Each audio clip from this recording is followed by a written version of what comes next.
Welcome to our channel. Today we how to connect Logitech mouse to iPad instant fix step by step clearly. To connect your Logitech mouse to an iPad, start by ensuring your iPad is updated to the latest version of iOS. First, make sure your Logitech mouse is powered on. If your mouse has a pairing button, press it to enter pairing mode. On your iPad, go to the home screen. Swipe down from the top right corner to access the control center. Tap on the Bluetooth icon to open Bluetooth settings. Make sure Bluetooth is turned on. Your iPad will search for available devices. Look for your Logitech mouse in the list of devices. Tap on the name of your mouse to initiate the pairing process.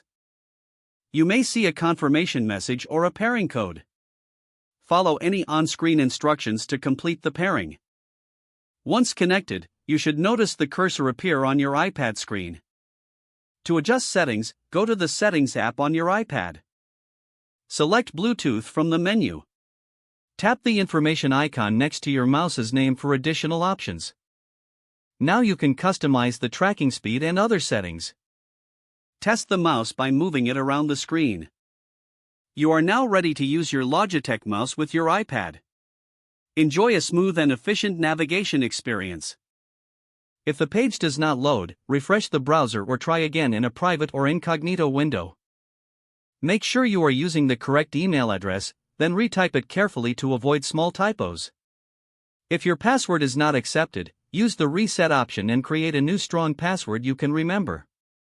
Check your spam folder for verification or security emails, then complete any requested confirmation steps.